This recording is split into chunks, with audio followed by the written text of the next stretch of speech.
2 weeks ago, for those of you who have been with us, we started a new series called Rebooting Your Christianity.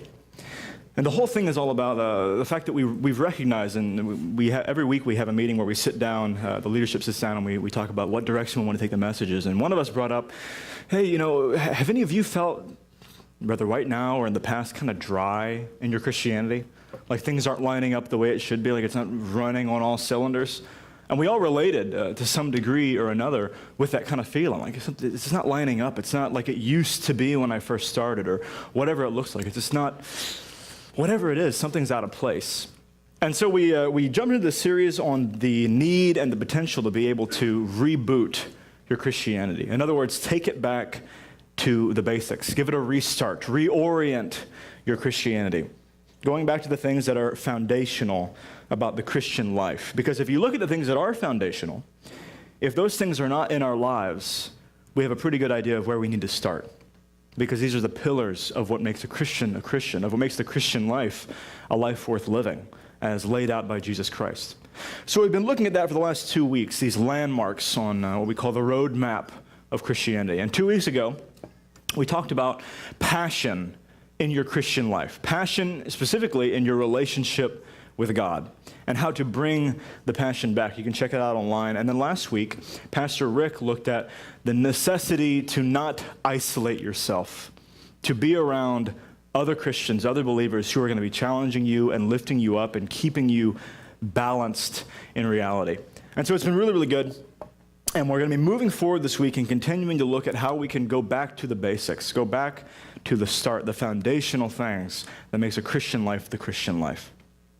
And so as we move forward, we're pretty lucky this week because we get to go directly to the words of Christ, which is always the best place to start when you're talking about a Christian life. Christianity really means following Christ, living life the way Christ laid out.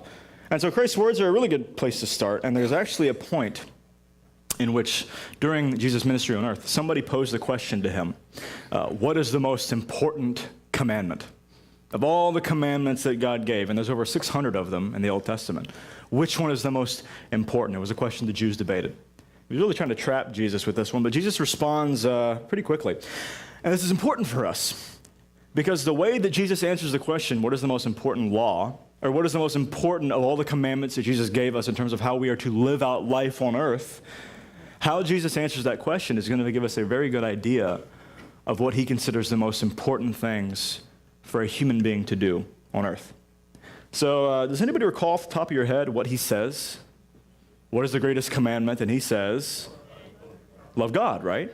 This is in Matthew chapter 22, verse 37. He says, you shall love the Lord your God with all your heart and with all your soul and with all your mind. One of the other gospels says, all your strength as well. And so we've all, most of us have heard that one, right? You love God with all your blah, blah, blah, blah, blah. And so that's good. And this is obviously, according to Jesus, the priority for the Christian, and really the priority for a human being at all, to love God with everything that is inside of you. And he's talking about a relational love. This is what Jesus emphasized throughout his ministry with eternal life is that they may know you relationally. And this is good. I think we have our priorities straight because it was 2 weeks ago, the first message of the series, that we looked at bringing back the passion in your relationship with God and getting your relationship with God right. But I think as many of you know, Jesus doesn't stop with that first one. What does he say next? The second one is like it. Yeah, okay, we got it. He says, you shall love your Lord your God with all your heart and all your soul and all your mind. And then he says, and the second is like it. He doesn't leave it with just the first one. He says, the second most important commandment is like it. You shall love your neighbor as yourself. And he says, on these two commandments depend all the law and all the prophets. In other words, it's these two commandments that lie at the foundation of everything that is important for a human being to do. So for Jesus, when you're talking about Christianity, this is a statement that he makes pretty clearly. Of all the things that are foundational to the Christian life, the way you treat people is a close second to your relationship with God. That's actually a pretty heavy statement, if you think about it. A close second to your relationship with God determines how you're treating other people. And what he's doing here is he's giving us a call. He's giving every single Christian a call to check our lives and a call to check the way that we treat other people. Love your neighbor as yourself. And so for anyone here, is this the first time you've ever heard that phrase, love your neighbor as yourself? Probably not, right? It's a pretty common one. I mean, even outside of the bounds of Christianity, it's like, well, the golden rule, right? You know, love your neighbor as yourself. It's just common. But I think there's more depth in this statement than we give it credit for. And when we're looking at things to get back on track with our Christianity, I think there are very few places that are better for us to start than this statement right here. So moving forward, let's take a nice hard look at what Jesus is actually calling us to do here. Because what's interesting in this statement is the way that he words it specifically. He says, when you love your neighbor as yourself, so who are we supposed to love in this statement? Well, your neighbor, right? He says, love your neighbor. And so I think we're all relatively familiar with the idea that neighbor here isn't specifically referring to just the people who live next to you. You guys have read the Good Samaritan. You know that Jesus is actually telling us that anyone nearby you, anyone who is nearby you ever, these are the people who are your neighbors. So these are the people who we have to love. So there's no kind of limit we can place on this. It's just loving anybody who's near you. So that's good. But then he says, how are you to love them? In other words, you love your neighbor how? In the same way that you love yourself. Which that one's actually a bit of a doozy, because have you ever really thought about that statement, what it means to love your neighbor as yourself? Specifically, I mean, what does it mean for you to love yourself? Ever thought about that one before? Because, if you think about it, Jesus is apparently assuming that we all do love ourselves, at least to some degree or another.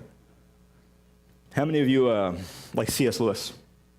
Anybody? A few fans out there. I'm a big C.S. Lewis fan. I've been on a huge kick on C.S. Lewis since the new year started. And I've been rereading Mere Christianity for the upteenth time. And Lewis muses on this question, what it means to love your neighbor as yourself, specifically the as yourself part. He muses over it. He's discussing it. And he said, now that I think about it, I don't exactly have a feeling of fondness or affection for myself. In fact, I don't even like myself all the time. There are times I don't like myself. Can you guys relate to that at all? I think there's a degree of self-loathing that we all experience at one point or another. What's wrong with you, me? C.S. Lewis is questioning this thing. I don't really have a feeling of fondness or affection for myself. And I think we can really relate to that. So apparently that's not what Jesus is talking about when he says, love your neighbor as yourself, and the fact that we love ourselves. Apparently, it doesn't necessarily mean liking ourselves or having affection or fondness, but something deeper than that. And so taking, one step after another, I guess apparently love your neighbor in the same way that you love yourself, therefore has to mean something deeper than just a feeling. It's therefore not a commandment to be fond of your neighbor. Therefore not a commandment to like your neighbor. Which I think is a bit of a relief, because I personally have never been successful in forcing myself to like anybody. You ever met one of those people that you just can't seem to like? Yeah. And even when you try, they really don't make it easy for you. You're like, just please make it easier for me to like you. Please. I think we all experience that at one point or another. We run into funny people like that. But apparently that's not what this commandment is about, because really we don't love ourselves all the time. We don't like ourselves all the time. We don't like being with ourselves all the time. Lewis said, I don't even like to engage in my own society sometimes. But I think this whole discussion here takes us back to the meaning of love in the Christian sense of the word. Because, modern day, the word love it can be used for anything. I love this piece of cake. It's delicious. I love my wife. I love the Chicago Bears. You can love all kinds of things, but what does love actually mean? And when Jesus is using the term, what does it mean? And we've talked about this a whole lot in this church here on Sunday mornings, because it's so important for us to understand, because the meaning has been so lost in this culture.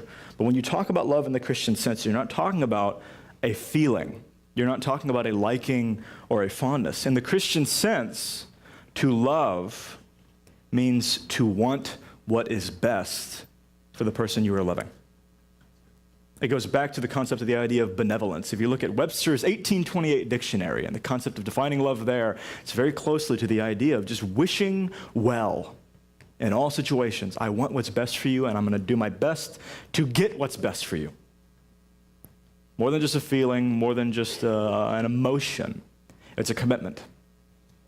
And so this is what Jesus is talking about here. And really, when you're talking about love in this sense, and loving ourselves in this sense, I think it's more or less a natural thing we experience. We all love ourselves in this sense to some degree or another.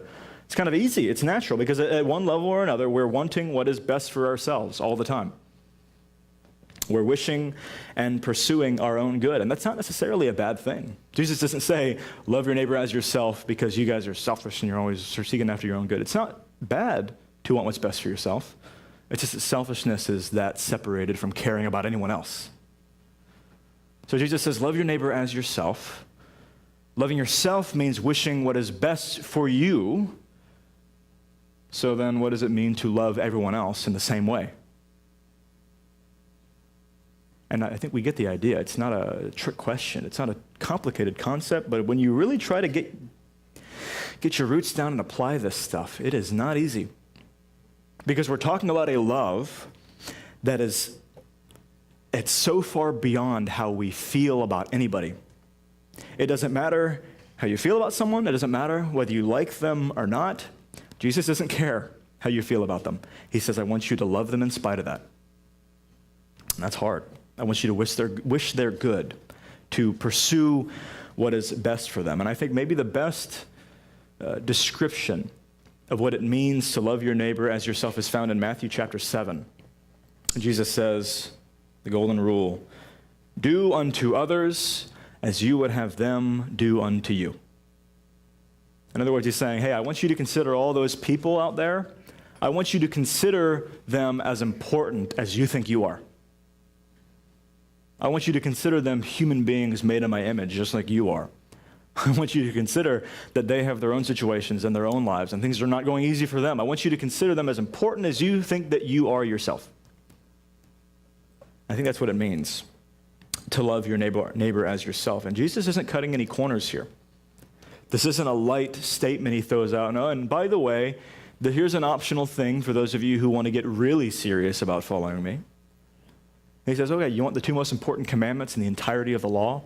You want the two most important things that a human being can do on earth?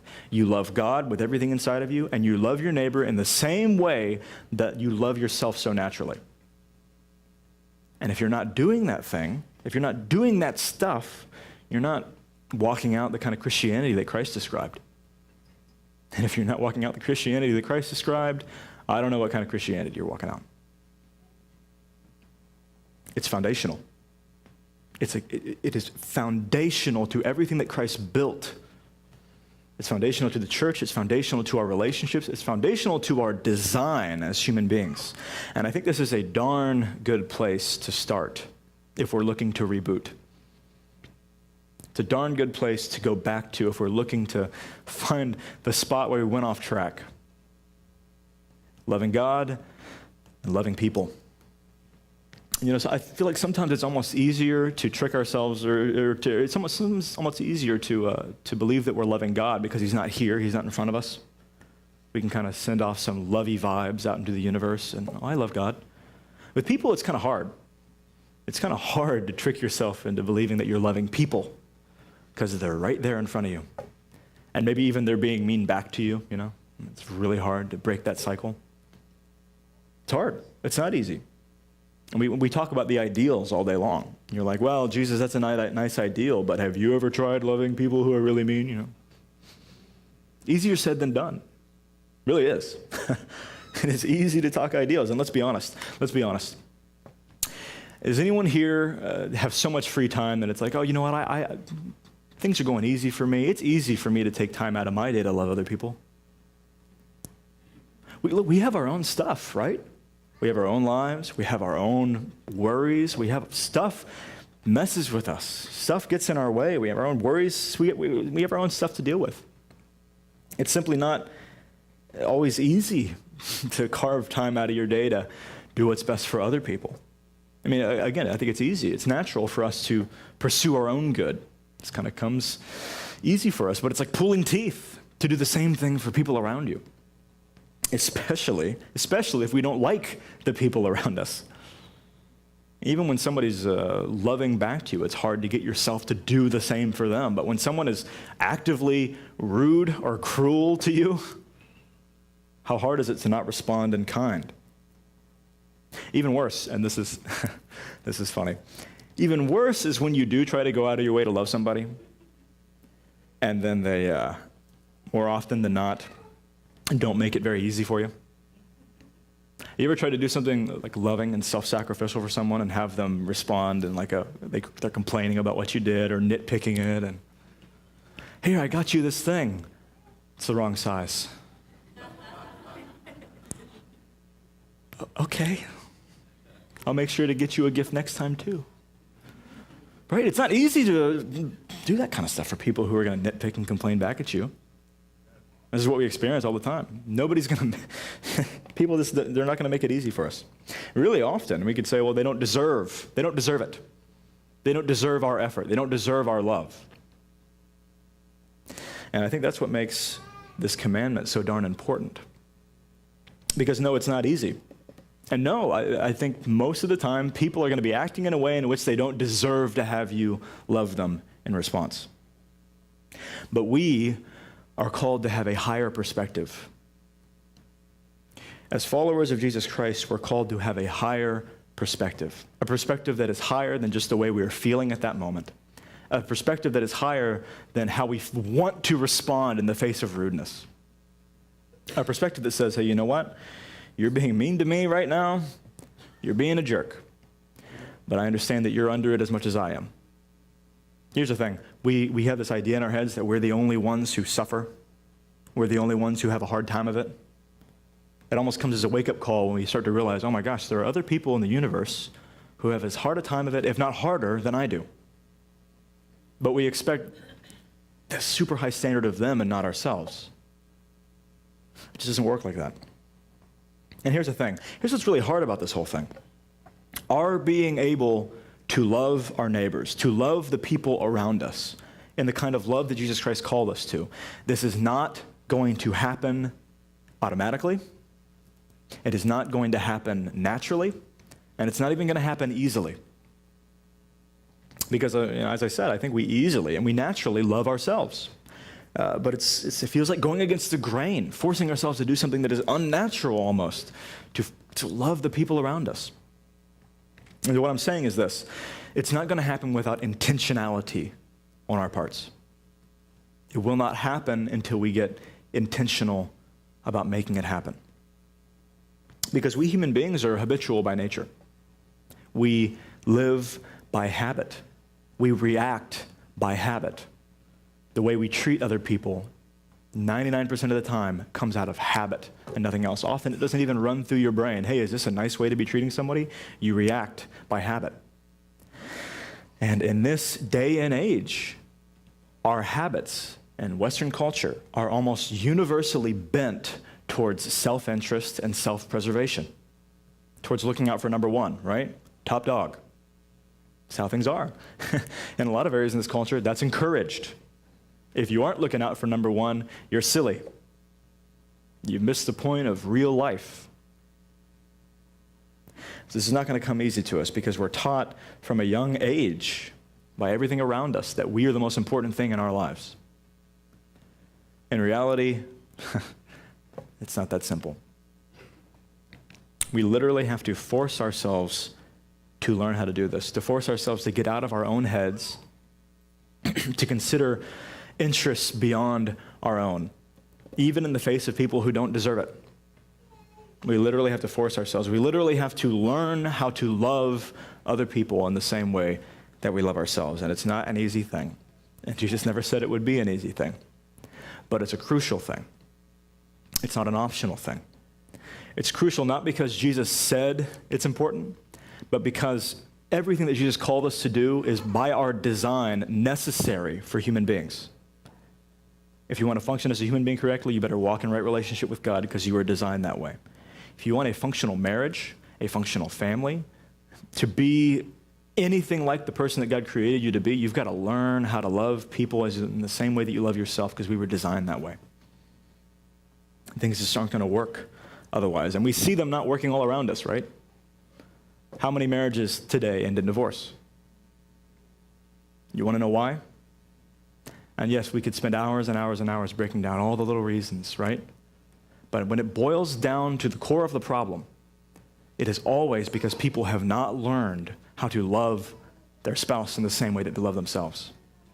In the end, it is my interests that come first.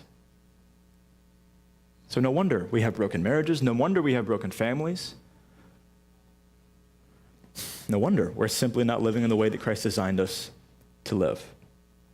And so it's crucial that we learn how to do this, and it's crucial that we, everyone in this room, myself included, take a good, hard look at our own lives and examine how we are treating the people around us. Take a hard look at how we're treating the people we encounter at Walmart. A hard look at how we're treating our coworkers and our spouse and our children. Because it's so easy to get in the groove of treating them one certain way, to get in the habit of doing this instead of that. Until we stop and take a good hard look at it, we're not going to begin breaking that cycle. We need to get back to that landmark of Christianity as we aim to reboot this thing. Because again, until we do that, we're simply contributing towards the pace that the world sets for us. We just are. Because the world sets a pace that is full of selfishness and conflict, bitterness, anger, and unforgiveness, right? That is the pace set by everyone around you. It is going to be a very rare thing in your life when you come in contact with somebody who is going to be setting a pace of love and unselfishness. And so we have somebody reacts angrily to us, and our emotions flare up, and we react angrily, and they don't forgive, and we don't forgive, and they're bitter, and then we're bitter, and it's a cycle. This is how it works. We respond in kind. Well, maybe if you're nice to me, I'll be nice to you, but if you're mean to me, I'll be mean right back. An eye for an eye and a tooth for a tooth. But this is what Jesus said, is, you know what, I've come to bring a fulfillment of the law. Something deeper than just the letter of the law. Taking you guys back to the design you were meant to live out. It's not enough to do an eye for an eye and a tooth for a tooth. He says, I want you to turn the other cheek. I want you to respond in the opposite spirit of what is being thrown at you. It's not easy, but man, is it effective at breaking the cycle. And as followers of Jesus Christ, we are called to set the pace. We're called to be the pace setters, not to follow in the pace the world sets for us. We're called to be the ones that somehow manage to respond in the opposite spirit in the face of rudeness or anger or bitterness or unforgiveness or disrespect. We're called to be the ones that have a higher perspective because we have the information. And I've seen this over and over and over again in others' lives and in my own life. But when I have managed to somehow grit my teeth and love my abuser, the cycle is broken 9 times out of 10. You know how jarring it is to have somebody that you're verbally abusing respond with love? It's kind of a wake-up call. At least it is for me. When I've been angry and being rude to somebody, when they've responded in a way that, you know what, man, I know you're having a hard time, but I'm going to do everything I can to help you right now. It's like, oh, ow. They got me. It breaks the cycle. It does. And we're called to be the ones that break the cycle, not to follow in it. And here's what's crazy. We're dealing with people who are not just second class in relation to us. We're dealing, everyone you've ever come in contact with was made individually and specifically by the God of the universe, and is loved individually and specifically by the God of the universe. The people you run into randomly, the people in your family, your spouse and your children, these are people who God made and who he loves and who he values supremely. And you better not take it lightly the way you treat those people, because God doesn't. And so as we wrap up here, we've been talking about rebooting our Christianity and going back to the things that really matter. It's very easy to get caught up in things that don't matter. But Jesus made it very clear to us what really does. Walking in right relationship with God, loving Him with everything inside of you, and treating other people the same way that you would wish to be treated. Here's a really good spot to get back on track if we're not there already. So if you're looking for something to grab onto, to start doing today and tomorrow, to begin to apply this to your lives, it's very simple. Start taking a hard look at your life and looking at the way you're treating other people. It's very easy for us to never even notice what we're doing because habit just goes on without us half the time. Take a good hard look at what you're doing and ask God, the Holy Spirit, to point out those areas that you don't see. And then stop it. Quit it. And finally, I recognize that it's simply not easy to love people who are being rude or disrespectful or verbally abusing you or whatever. It's not easy. It isn't. But again, once again, as Christians, we're called to have a perspective that is higher than just in that moment. A perspective that recognizes that they are a child of God just as I am, that they are under it as much as I am. And a perspective that says, you know what, I'm going to throw the opposite attitude back at them. The key word there is opposite spirit, or opposite attitude. Write that one on your wrist. Because if we can do that, if we can respond with the opposite spirit for people who are making it really hard for you to love them, half the time they follow in your pace. And as Christians, that's what we're called to do. So we're going to have the band come up as we wrap up here. But Father, I'm very grateful that you sent your Son to show us and lay out exactly how we are to deal with each other and treat each other. That it's not a vague thing we have to guess at, but you've given us clear directions. And these are not easy things. It's not easy to love in the face of people not loving you.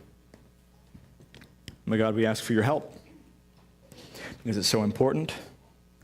It's so crucial for us to being able to live. It's so crucial to have a working marriage and a working family and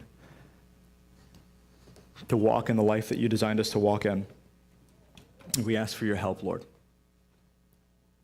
We love you, Father.